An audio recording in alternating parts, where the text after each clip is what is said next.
Hey guys, hey, we have KJ52 here. KJ, thank you so much for being here. This is actually part of the launch of our new podcast.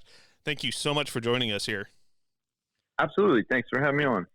So, a couple reasons why I'm very excited to have you as part of our launch here. Once you listen to this, see if you recognize this at all.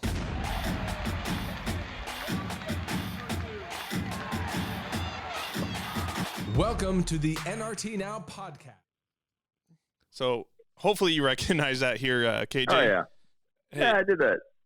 Yeah, so KJ was very gracious enough to let us use some of his instrumentals for some of our backing tracks. So KJ is part of the sound of our new podcast here. So thank you so much for being part of the podcast, or for being the sound of the podcast here, KJ. Just here to help. So also, I'm loving your book, What Happened Was, and I think it is really part of the story that we're trying, part of the direction that we're trying to take this podcast is just telling stories from the artists, and where you guys have come from to get where you are and what God is doing. So I think the book really embodies what we're trying to do here with this podcast. So I'm very excited to have you on as part of the launch. A good idea never goes out of style, right? Absolutely. I'm just following the master here, I guess. I don't know about that, but thank you. So I've been a big fan of yours for quite a while, and my wife's more of a country kind of gal, but somehow she's loved your stuff. I think that's just because you're awesome. But so we've been listening to you through our whole marriage. The first time we actually got to meet you was at Creation Fest tour in 2008. I don't know if you remember that crazy one. I do. So that's a long time ago. We went to the Denver show, somewhere around Denver. Okay. And we bought the VIP passes. I think they had you guys scattered across in different wings, for the VIPs. And I think we're only supposed to go through one line, but I think we hit 2 or 3. We snuck around a couple. And so, went up, said hi, and said, hey, we've been listening since, 7th Avenue. And you gave us a little bit of a look like, holy cow. Yeah, well, I mean, I guess I go through eras and waves, but I'm appreciative when anybody jumps in at any point in time. But to start way back then is certainly that's ground zero in a lot of ways. And I think your exact words were something to the line of like, man, now you're making me feel old. Well, if I was saying that then, I don't know what I should be saying now. It makes me Jurassic. I think you're catching your second win. You're young again or something like that. I think we can run with that. I'm with it. I think you're right. It is funny. You really, as a career, I've noticed you kind of go in 5 to 10 year cycles. Whereas if you can hang on long enough to like year 15, year 20, you almost double back to the people you started with because they grow older, start getting nostalgic, and they usually either come back and rediscover you. So a lot of people can't make it that long, but if they can, you kind of get this weird resurgence, which is perfect timing for me because everything in the last couple of years for me has been all crowdfunded. So those that I started with that were teenagers are now in the, 30s, 40s, 20s. So I timed it just right. And Christian hip hop is finally getting accepted. So, before we get too far down this podcast, that's actually one of the things that I wanted to talk to you a little bit about, kind of where you see Christian hip hop at now, kind of where it's going down the future here. Yeah, well, I guess I kind of came in, at least from a label standpoint, I kind of came in when Christian rock was just becoming, readily accepted and mainstream and widespread. And, Christian rap was kind of pushed off to the side. It was an anomaly. No one really knew what to do with it. Now it's kind of exactly where that was. You know what I mean? Like, it's the dominant sound anywhere you go. It is I hate to say it, but it kind of kicked rock out of there.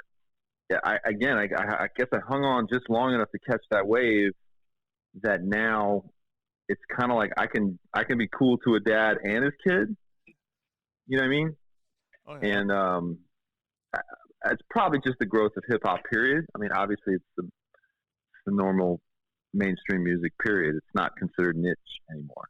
whether it has the strength to maintain, I guess that remains to be seen. But I mean, as a genre, they're still very new. It's only, I guess you could say 34 years old. So I was watching some stuff down through Twitter here. Dylan Chase sent out a tweet. I need all of you to retweet and share so Air One Radio knows it's okay to play my rap verse on Symphony. So many of their stations are playing the edit that removes it. Soccer mamas love Dylan Chase too. Right. And like right below that, there's a little at KJ52 saying, "Hey Dylan, welcome to the struggle of my career for the last 20 years." Yeah, man, it's been. I don't even know where to unwrap that. I mean, when I came in, the blueprint was DC Talk. They were like, just follow what DC Talk did. And I'm like, I don't even think that's the same thing. You know what I mean? They were already doing rock music, but yeah, I mean, when I came in, they were like, oh, you got to smile on your pictures. You have to make it palatable to Becky. I'm like, who's Becky? They're like, hey, let's do a song that's a remake of something they're going to know. There was all these like hurdles to be accepted at radio, and there never really was a formula. I mean, anytime I kind of tried to make that formula, it never really worked. The handful of times that I did get, on radio, there was no rhyme or reason to it. It just kind of happened. You know what I mean? So, but they've been taking the rap part out of songs for as long as I can remember. You know what I mean? So do you see that changing at all? I sense the optimism here. Well, yes. And I mean, look, there's no question it's gotten better. I mean, look, I stuff that we had to fight to be the one slot that they would play. Now there's 3 or 4 different slots, right? I think the problem with radio, and I don't mean it necessarily a problem, is it's just that what radio occupies now is different than what it occupied 20 years ago. You know what I'm saying? So I think radio is trying to figure out what they're trying to do. And, the radio used to be the thing on your dashboard in your car. Now it's one of multiple things. So I don't even necessarily fault radio for trying to be super protective of what audience they feel might be shrinking, Mm-hmm. I don't know. I mean, look, Jesus said he's the same yesterday, today, and forever. And so is the church sometimes. Like, we are very thing. No joke. You know what I mean? So, I mean, look, here's my thing. If you can get radio, it's awesome. Because you honestly need every bit. And I've never looked at radio as the enemy. Like, K-Love's not the enemy. You know what I mean? Yeah. Air One's not the enemy. That's my brother in Christ. I don't look at them as the enemy and I'm going to fight against them. I would try to build bridges to them. You know what I'm saying? But things that I tried just didn't work because the market wasn't ready. I just met with my friends in Social Club, and Fern from Social Club was like, yo, man, they just offered me a podcast on K-Love. Oh, I'm wow. like, that's the coolest thing I've ever heard. I said, You know how hard I tried to fight for something like that 10 years ago? You know what I mean? And that just shows you that there is change, and I think you should be a bridge builder, not a bridge burner. But look, here's the other thing. You don't need radio anymore. You know what I mean? And I don't mean that in an arrogant way. It's just there's so many avenues to get your music out, And especially if you're dealing with a younger generation, like they listen to radio, but it's nowhere near what it could be, or what it used to be. I just bought a car last year, almost a year ago now, and you plug in your iPhone, it has CarPlay there, and like radio is not even an option to even touch on the screen anymore. No, it's not. I mean, look, any radio station you want to listen to, you can just play the app. It's funny, a guy at church turned around to me yesterday, and he goes, hey, are you on Sirius? And I was like, I really don't know if I'm on Sirius SKXM. You know what I mean? Like, I had no answer for him because I'm like, maybe. I don't even know if there's a Christian hip-hop station on Sirius. I said, but I can give you some CDs if you want, I mean, or you can just play it on Spotify. Look, we have a lot of choice now, which on one hand might be too much. We have too much choice. But on the other hand, it's like anybody can step up to the plate and hit a home run if they want, potentially. there's so many rabbit holes that you can go down in Spotify, even to keep Spotify as the example. Yeah. I mean, look, I tell young artists this all the time. In the music industry went from like, communist Russia where you had to do whatever they said to now it's like little tribal, self-elected tribes because you don't have to do what you're told anymore. You know what I mean? You like what you like. I mean, granted, now we're getting programmed from algorithms and stuff, so I guess we're still being programmed. We just don't realize it. That artist you saw on your Spotify suggested playlist, you're like, oh, okay, cool. You don't know that they program that for you to find on accident. Yeah, on quote-unquote accident. Exactly. They're sitting at a computer programming it in. So I guess some things don't ever change. So coming back around it was your 44th birthday, am I right on Mm-hmm. that, where you released, Yep. What happened was both the book and the album you collaborated with Poetics on this one, right? Yeah, well, the album actually had been out for a month. It was the book and then the audio book. And then I just released it as a special edition for streaming sites also. Kind of going back to what I was talking about the podcast, just, telling the stories of where you came from. When I first heard that you got on staff, at a church, I'm kind of like, whoa, like KJ settling down, like going to getting on staff at a church. And then, after the book here, like it makes total sense in you catching on staff, and supplementing what you do, with your hip hop. I just love how that book gives that perspective that it really isn't out of the ordinary for you to be on staff and ministering at a local church. Yeah, well, I mean, I left that to do this. So, it is full circle. I think there's some misconceptions about what it is. I'm not keeping hours. I don't, draw a salary. In fact, I actually resigned from that position a month or two ago. But oh, wow. To resign from a volunteer position, it sounds hilarious to begin with. But I mean, the reality was this isn't really any different. I just think it was just one more extension. I mean, like I said, I left inner city youth ministry to do the music 20 years ago. I just came from juvenile detention centers, I just, what it is? Again, it goes back to what I was saying. There's a shift in the culture. You can be 100% you. It's just now what's happened is the gatekeepers are my age. You know what I'm saying? Like I don't have to apologize for being who I am anymore. Whereas 20 years ago, I was shoved off into the youth group side. You know what I mean? It's people that you've almost grown up with, or that have grown up with you. Yep, absolutely. The best compliment I ever got before I walked on stage to preach, guy leaned, because I was sitting in the audience, and the guy goes, "Oh man, I just want you to know, man, you're a great lyricist." I'm like, "What?" I was like, "That's the best pump I ever got." All right, walk up with a little extra swagger. Yeah, set your Bible down a little bit more. Yeah, carefully. Exactly. It was hilarious. I was like, "This is great." So you talk a lot about your beginnings in the inner city youth group in your book. So let's head down that way just a little bit. I read the book. Let's be honest. I listened to it on Spotify, the mixtape edition. Same thing. Same thing. Totally okay. But now that I know that the hard copy has like pictures, like I want to go back and like get the picture book. Like I thought it was just going to be words and stuff, Yep. No, pictures and drawings actually. And I'm going to have to get my copy now. But Prime Day, man. Today's Prime Day. Go for it. Is it on Prime Day? Mm-hmm. Oh man, even better. Yep. So you talk about your early years are defined by a lot of insecurity, like your name, being the minority. So you talk about your parents being a huge issue.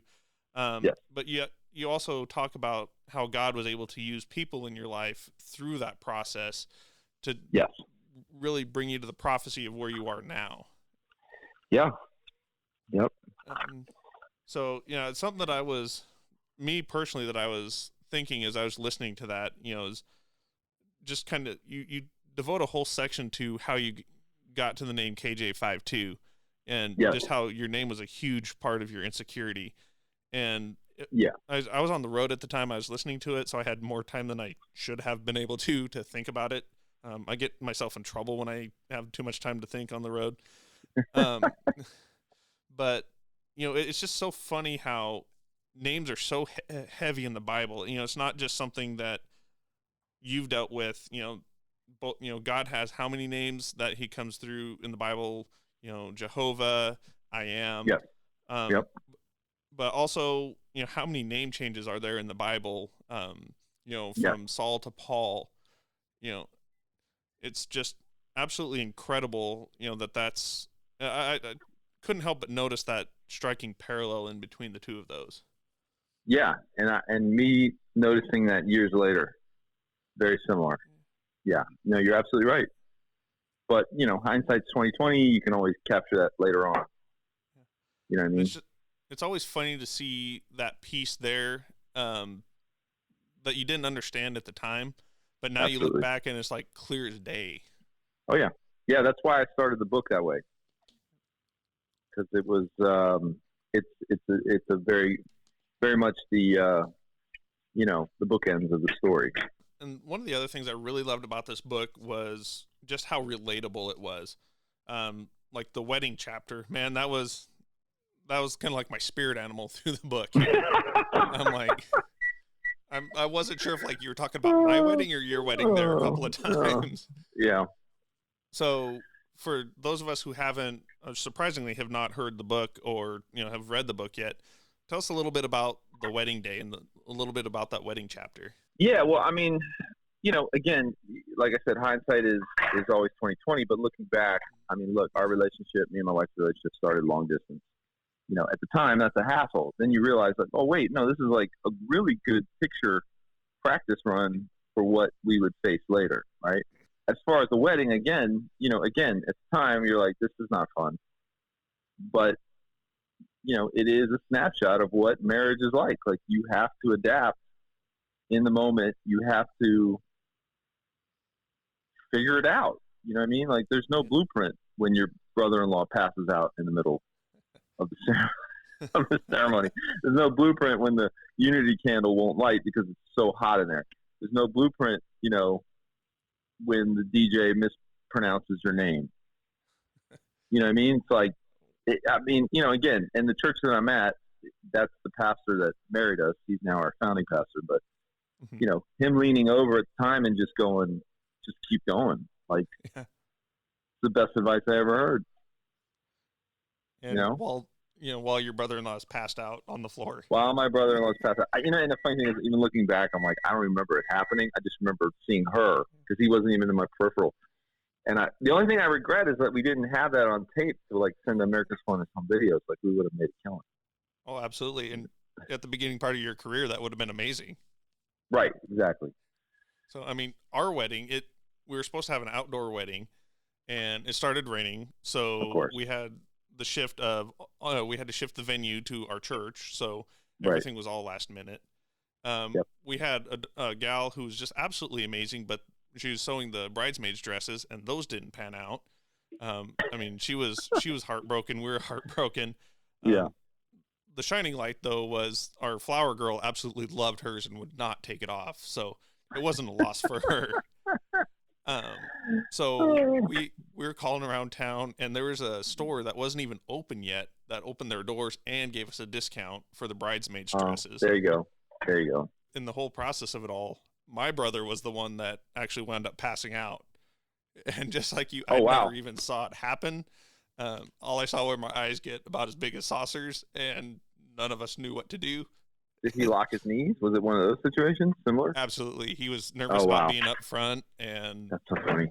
Knees were locked and man down. Man down. That is right.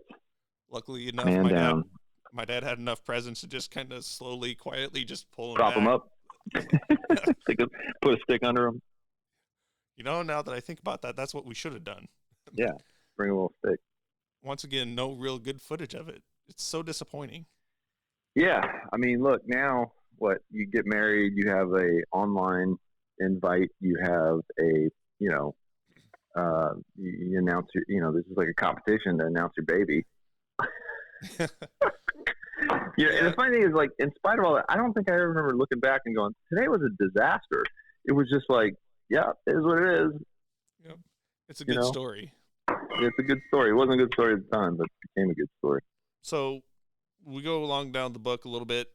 We're talking about your early years, just how tough it was to gain traction in, kind of going back to what we're talking about, Dylan Chase, is just gaining traction in the Christian hip hop industry. And to me, that's very surprising to hear. And that's a whole different story and a whole different aspect to your career that, like, I had absolutely no idea, because, I was always excited just grabbing the new album, when collaborations came out.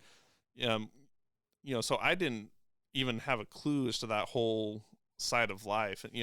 It's just amazing to me to see what happened in the background. And you talk about getting evicted from your apartment, and just all this is happening while, I'm sitting here enjoying your album, just having a grand old time here.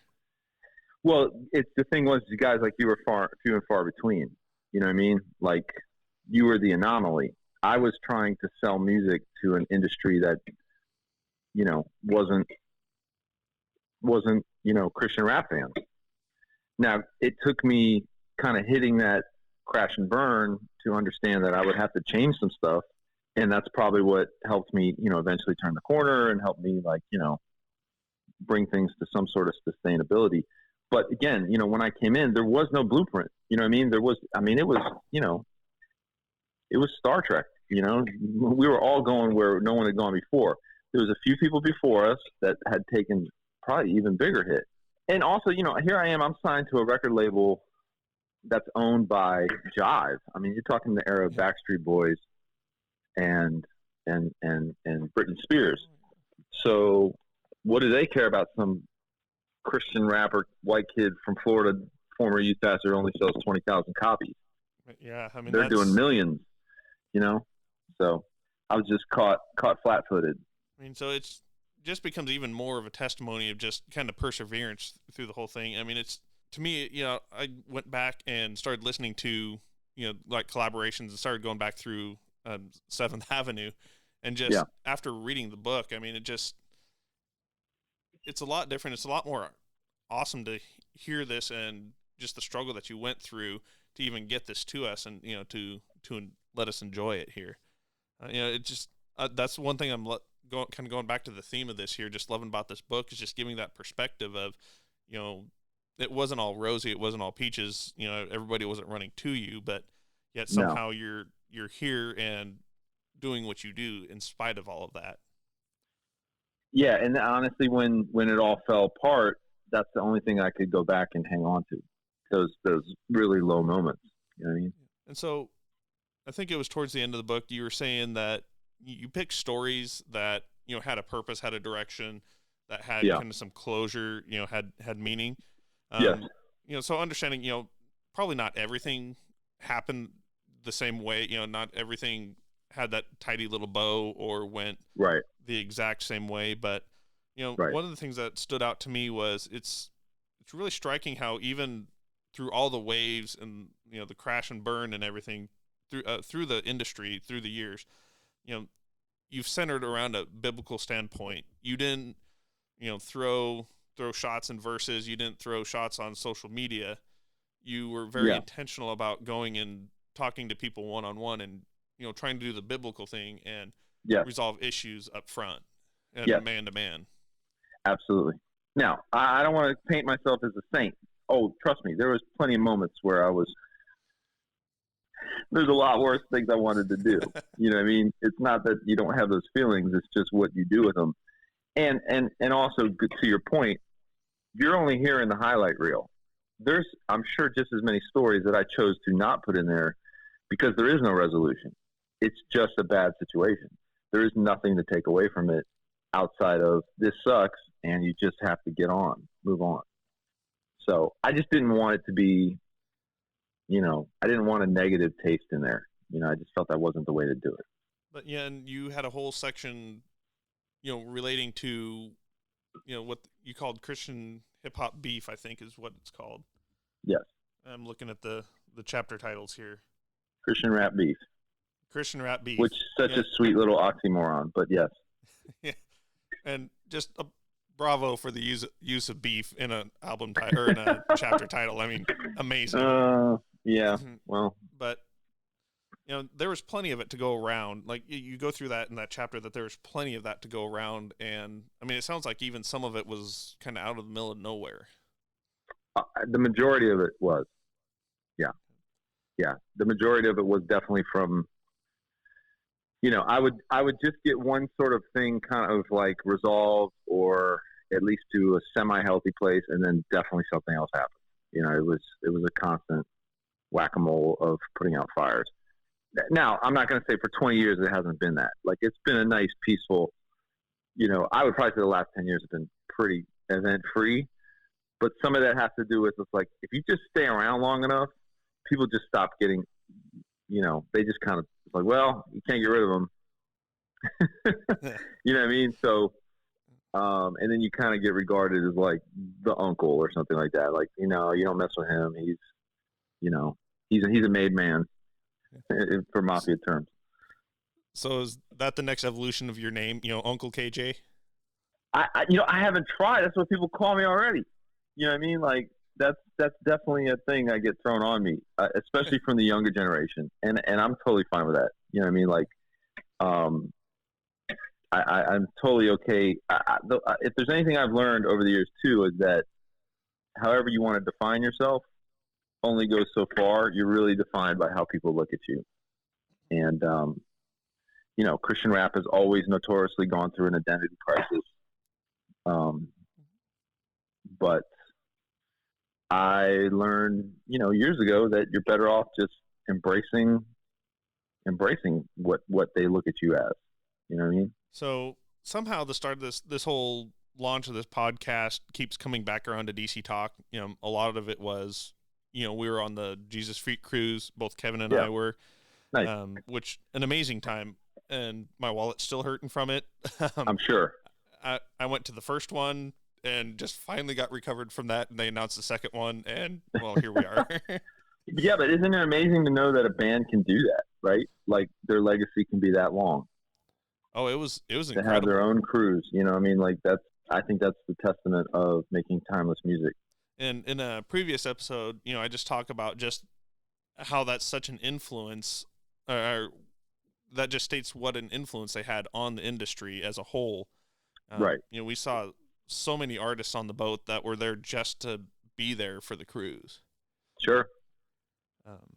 And so, where I'm heading with this a little bit is there's a whole chapter dedicated to Jesus Freak and the crazy ride that you took with that song, both with Tate and Toby Mac. Yes.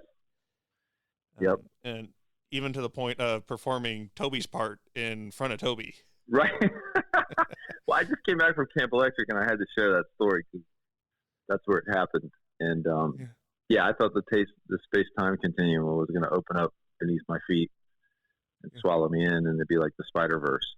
So was he standing over to the side, like with the thumbs up, thumbs down, like waiting for the thumb to turn? No. Well, it depends which one you're talking about, because there was one time at Camp Electric where he brought me on stage. He stood right next to me the whole time. I thought he wanted me to hype man. Yeah. And it was more like, nah, you want to do this song? Go ahead, do it in front of me. But I mean, granted, at Camp Electric, for years, he would open up his stage to people to come up, whether it was fans or kids or artists, you know what I mean? So it was part of the spirit of that. This was just a very different level of that. But the other time at the festival, at the one festival where I was a surprise guest. Yes, he was off to the side. Yeah. That was a total surprise for the crowd. Yeah. So, that's going to say that you've got to do a lot of things, have a lot of experiences that you thought, you would never, ever get to be able to do, like do Toby's part in front of Toby. Right.